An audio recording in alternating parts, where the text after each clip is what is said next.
À mes côtés, en plateau, Jean-François Bay, qu'on retrouve tous les lundis, une semaine sur deux, en l'occurrence. Vous êtes le directeur général de Cantalis. Bonjour Jean-François. Bonjour Grégoire. Reprenons peut-être les sujets les uns après les autres, parce que oui, il y a quand même depuis quelques jours, même avant le G20, quelques éléments d'inquiétude pour les investisseurs qui ont commencé à se dissiper. Oui, j'allais dire en introduction, les marchés en ont rêvé, Trump l'a fait. On a ce cadeau de Noël qui est fait aux marchés financiers, parce que tous les marchés étaient rivés, les yeux étaient rivés sur ce sommet du G20. J'allais dire, on peut commencer par ça, c'est la dernière nouvelle du week-end, où effectivement il y a une sorte de moratoire entre la Chine et les États-Unis. On était ensemble il y a 15 jours, on avait dit, voilà, s'il n'y a pas de moratoire et si la guerre commerciale ne se calme pas, on risque d'avoir un décrochage des marchés de l'ordre de 10 à 15%. C'est vraiment la bombe nucléaire ultime sur les marchés. Et heureusement, on a ce moratoire qui vient calmer un petit peu la donne. Et donc, finalement, des valeurs internationales, le pétrole, le luxe, etc., en profitent. C'est un effet de soulagement, on est d'accord pour l'instant. C'est un effet de soulagement parce qu'il y a un moratoire de jusqu'à 90 jours. Ouais. Donc, on n'est pas à l'abri d'une surprise. Et effectivement, si la riposte avec Pékin se met en place, si on sort par le bas et que finalement les États-Unis et la Chine n'arrivent pas à se mettre d'accord, on retrouvera un scénario noir sur 2019. Pour l'instant, on s'est mis entre parenthèses, on souffle et on voit effectivement, je pense que quelque part, Trump a dû comprendre que c'est bien de négocier et c'est bien de montrer les dents, mais à un moment donné, ça peut être contre-productif et contre l'économie américaine.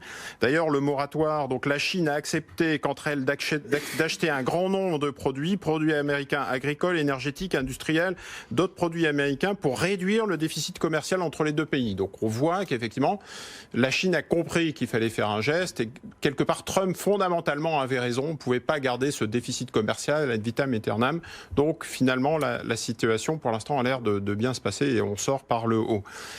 Mais il n'y a pas que ça. C'était 4 grandes inquiétudes finalement qui pesaient sur les marchés ces derniers mois. On avait évoqué justement cette prudence qu'il fallait avoir face à cette guerre commerciale, mais pas que. Je rappelle que si on prend un peu de recul, on avait déjà la Fed les politiques des banques centrales d'une manière générale, l'arrêt du quantitative easing et la hausse des taux directeurs avaient déjà posé beaucoup de questions sur le cycle, sur l'impact sur les entreprises et 2,25% sur les taux directeurs américains, 3,5% sur le 10 ans américain. Donc on voit que les coûts de financement commençaient à devenir un petit peu sérieux. Et puis tout est une question d'équilibre. C'est-à-dire qu'au début, la Fed commence à augmenter les taux directeurs, donc on se dit c'est plutôt pour la bonne cause puisque la croissance revient. Et on était dans une phase d'accélération de la croissance. Exactement. Et puis finalement, on se dit, mais attends, 2,25 sur les taux directeurs, 3,5 sur le 10 ans américain, ça peut peut-être être problématique pour les entreprises ou les agents économiques américains. Et donc là, on a une bonne nouvelle la semaine dernière. Jérôme Powell, le président de la Fed, a fait un revirement total de sa politique, puisqu'il parle de situation plutôt neutre. On se rapproche de la situation neutre. Je rappelle qu'au mois d'octobre, il avait parlé d'un niveau de taux probablement encore loin du niveau qualifié de neutre. Donc c'est-à-dire qu'en un mois, il y a eu un basculement total. Là encore, peut-être pour calmer les ardeurs de Trump et aussi des marchés financiers. Comme tout est une question d'équilibre, il s'est dit, tiens, il ne faudrait peut-être pas que la balance passe du côté inquiétude bear market et qu'il faudrait qu'on garde ce niveau d'équilibre. Donc là encore, ouf de soulagement de la part des gérants de taux et l'ensemble des agents économiques. Troisième élément, c'est la croissance économique, on en parlait.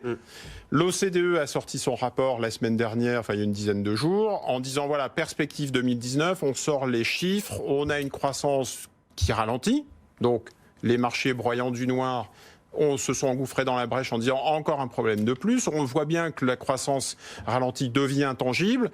6,5, 6,3, 6% sur la Chine dans les 2 années qui viennent, ou sur les États-Unis 2,9, 2,7%. Et au niveau mondial, ça va passer de 3,7 à 3,5. Oui, il y a ralentissement, mais d'un autre côté, aujourd'hui, on se dit, comme la guerre commerciale se calme, finalement 3,5% de croissance en 2019 ou 2,7% de croissance aux États-Unis, j'achète. Il n'y a pas de récession, on se calme, on est encore dans une phase de croissance très solide. Donc c'est la troisième bonne nouvelle qui finalement a été vue par les marchés. Et quatrième grande inquiétude, plus proche de nous, l'Europe, le Brexit, signature avec les dirigeants européens par Theresa May, l'Italie qui se met autour de la table avec l'Europe pour finalement assouplir son budget et revenir à un budget plus acceptable. On a vu les taux italiens 10 ans baisser à 3,15%. Ouais. Il est positif que le ton des discussions ait changé. Voilà, c'est ce que indique le vice-président de la Commission européenne, Valdis Dombrovskis, actuellement, à son arrivée à une réunion des ministres des Finances de la zone euro aujourd'hui à Bruxelles. Il précise toutefois qu'un ajustement significatif du budget italien pour 2019 est toujours nécessaire. Hein. Donc voilà, apaisement sur le front italien, mais le problème là non plus n'est pas encore complètement réglé du point de vue de la Commission en tout cas. Ouais, je pense que l'Europe est encore une fois le maillon faible en ce moment. D'une part parce que on avait déjà évoqué le retour des flux sur les marchés émergents. Souvenez-vous, on s'est dit tiens, les marchés baissent beaucoup, est-ce qu'il y a une source de diversification qu'on peut éventuellement capter une opportunité? On avait parlé des marchés émergents. On voit que les flux sur les fonds reviennent sur cette classe d'actifs et je pense que ça va encore s'accélérer. Vous avez vu les bourses asiatiques ce matin, c'est plutôt orienté à la hausse. Les États-Unis, c'est plus récent, mais depuis une quinzaine de jours, on voit les flux revenir sur le marché américain, justement parce que calmés par les éléments qu'on vient d'évoquer. Marché américain qui a déjà bien rebondi la semaine dernière, hein, quand nous, en Europe, effectivement, on semble rester un peu englué. Hein. Donc on est un peu dans un rallye, et donc on peut raisonnablement poursuivre ce rallye sur les actions et sur les actions américaines en faisant attention au taux d'intérêt. Mais l'Europe, il y a des questions encore à se poser. Le Brexit, il y a un vote au mois de décembre. Et puis la France est aussi un peu dans l'œil du cyclone. Je suis désolé, mais ça va mieux. Au contraire, il faut que... Non, mais je veux dire, au contraire... voilà, c'est ça. Est-ce que le plus gros problème aujourd'hui pour les investisseurs, est-ce que c'est pas la crise politique impromptue là, qui débarque en France? Exactement. Il y a un an, la France était dans tous les portefeuilles des grands allocataires d'actifs. Je me souviens de discussions avec les gérants américains ou des gérants suisses qui disaient on joue la France parce que justement il y a cette accalmie sur la France et ces réformes devant nous.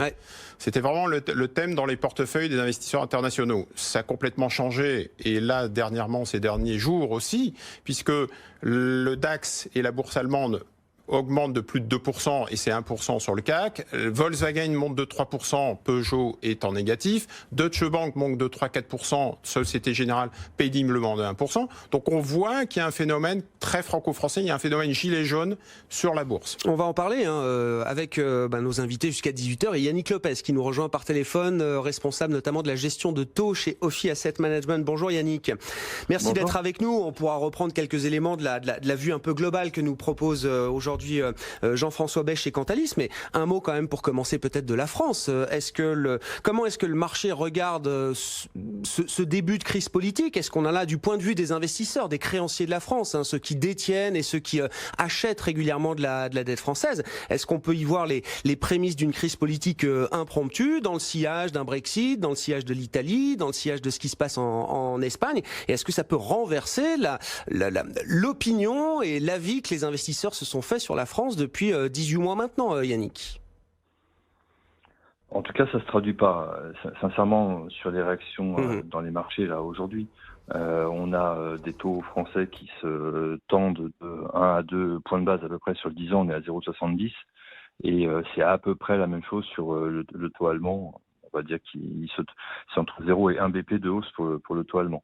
Donc dit autrement, on a un écart de rendement entre la France et l'Allemagne qui est, on va dire, quasi stable aujourd'hui à 38 BP. On a été un petit peu plus large ces dernières semaines, je crois au plus large on est allé voir 42-43 points de base à peu près. Donc voilà, pour répondre d'un point de vue financier à la question, il n'y a pas de défiance matérialisée aujourd'hui sur les marchés financiers des événements qui se sont produits ce week-end. Maintenant, on connaît la situation un peu compliquée en France d'un point de vue économique. On a des croissances de PIB qui ont déçu sur les 3 premiers trimestres de l'année. On a fait 0,2, 0,2 et 0,4, mais à chaque fois plutôt en dedans par rapport à ce qu'attendait le marché et les économistes. On sait que le deuxième trimestre avait été impacté d'un point de vue économique justement par les grèves du mois de mai.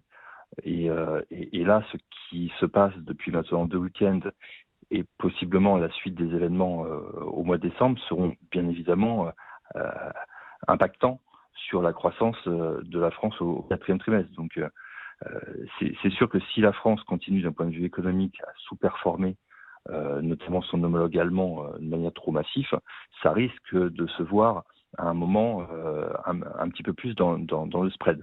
Ça s'est vu un petit peu, puisqu'au plus serré du plus serré, on était sur des niveaux de 25-26 à peu près l'écart de rendement entre la France et l'Allemagne. Je vous dis, là, on est à 38, mais c'est pas encore un écart majeur, on va dire.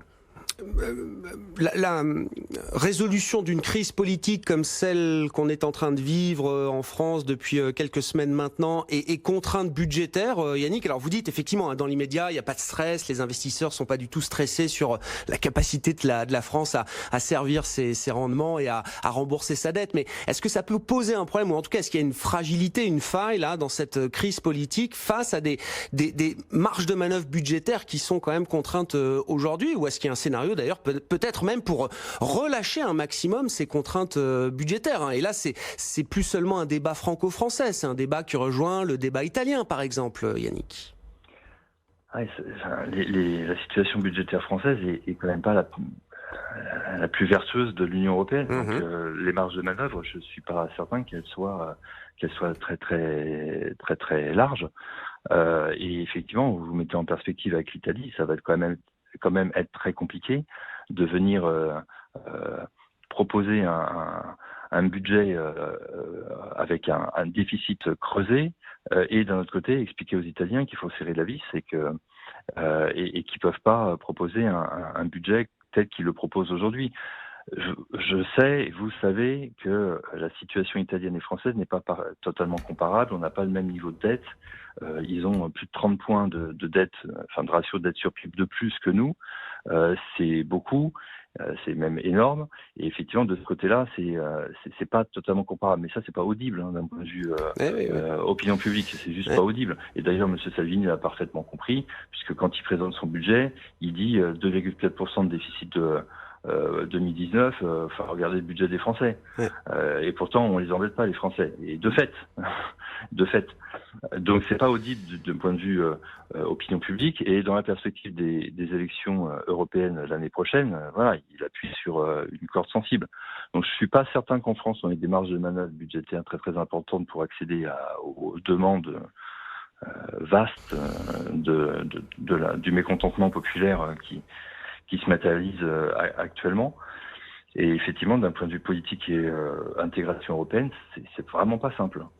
Mais c'est pas encore une fois, et je le dis pour tous ceux qui nous écoutent et nous regardent, il y a aucun stress, zéro stress aujourd'hui de la part du marché vis-à-vis de la capacité de la France à tenir sa dette et à soutenir sa dette, Yannick. Mais c'est quand même un point de fragilité là qui est mis en avant par cette crise sociale, cette crise des gilets jaunes. C'est un point de surveillance pour les investisseurs internationaux, notamment, Yannick.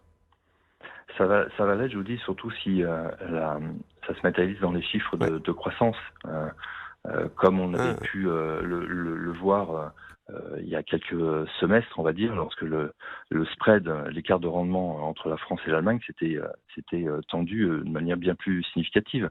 Ça va se voir aussi, ça va se matérialiser si jamais les investisseurs étrangers perçoivent le pays comme dans l'incapacité de se réformer, parce que finalement c'est bien le problème. C'est qu'on est un pays qui malheureusement est très difficilement réformable. Et certains investisseurs pourraient très vite se dire qu'on a atteint la limite en fait de ce qu'on était capable de réformer, en tout cas dans un mandat, dans un quinquennat. En tout cas, beaucoup d'investisseurs étrangers qui peut-être ne comprennent pas très bien déjà comment l'Europe marche et voient ce qui peut-être donc des mauvais chiffres éventuellement à venir de la croissance française pourraient très bien dire réallouer leurs allocations et se dire bon finalement est-ce que je suis pas mieux sur la dette allemande même si ça vaut 38 BP de moins cher, mais au moins je sais où je mets les pieds et j'ai pas de stress particulier.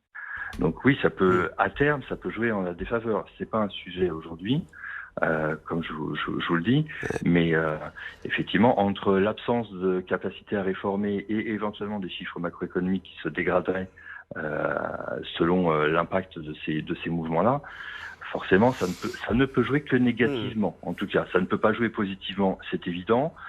Au mieux, c'est neutre. Donc on va être dans ces eaux-là en termes d'écart de rendement, et au pire, évidemment, ça devrait créer une pression plutôt à l'écartement sur le spread. Bon, ça dépendra aussi beaucoup de la réponse, de l'ampleur de la réponse qui sera apportée à cette crise politique, qui sera forcément une réponse politique avant tout. Enfin, c'est ce qu'on comprend aujourd'hui. Donc derrière ça, effectivement, il y a quand même la contrainte économique et la contrainte budgétaire qui sera à mettre en parallèle. Vous aviez un commentaire à faire, Jean-François, sur la situation française spécifique aujourd'hui. Je crois que le bouquin de Macron s'appelait Révolution. C'est exact. Oui. On a l'impression qu'on ne peut avancer qu'à travers des révolutions, des blocages, des mouvements violents, contrairement aux Allemands qui négocient en fait très tôt et qui du coup désamorcent ce type de problème.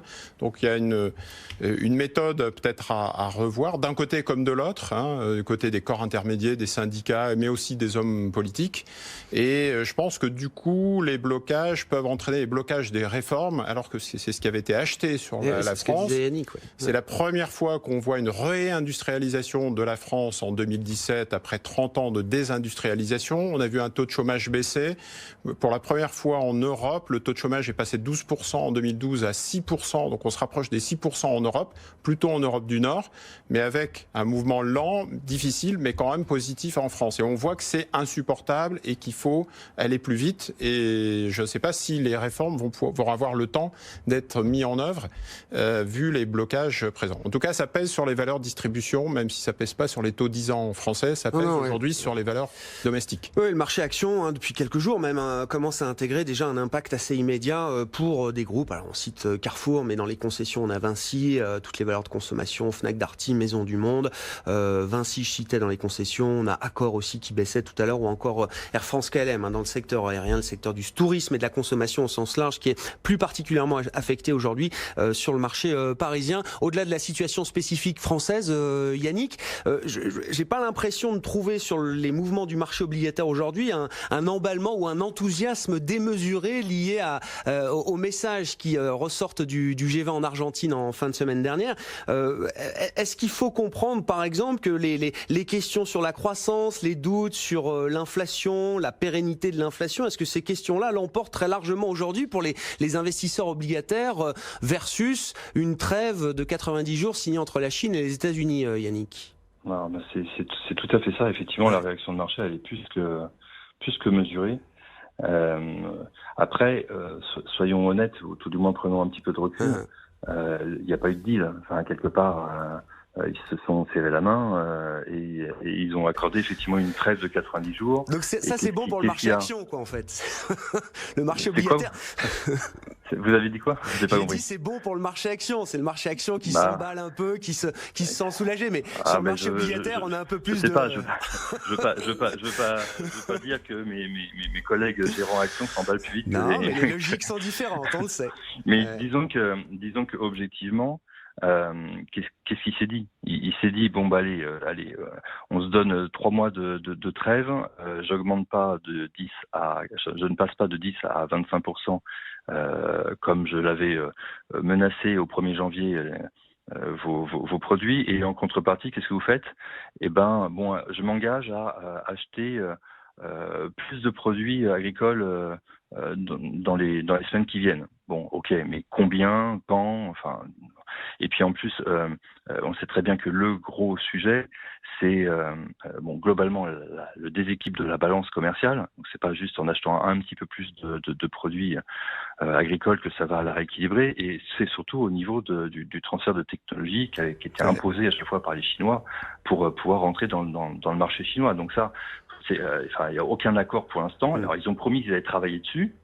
Mais pour l'instant, il n'y a rien qui en est sorti. Donc c'est aussi logique, quelque part, de considérer la chose comme elle est, c'est-à-dire une pause.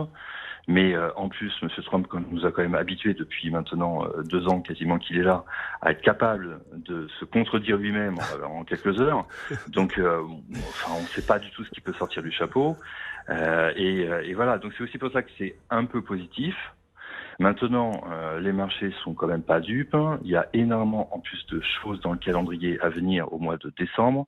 Il doit y avoir un speech de M. Powell devant le Congrès mercredi, mais vraisemblablement ce sera annulé pour des raisons de deuil suite au décès de l'ancien président M. Bush. Bien sûr. Mais il y a la réunion de l'OPEP d'ici à la fin de la semaine. Ouais. Vous avez la BCE le 13, qui est quand même très attendue sur sa politique de réinvestissement. Vous avez dans la foulée un sommet européen, puis quelques jours après, vous avez la Fed.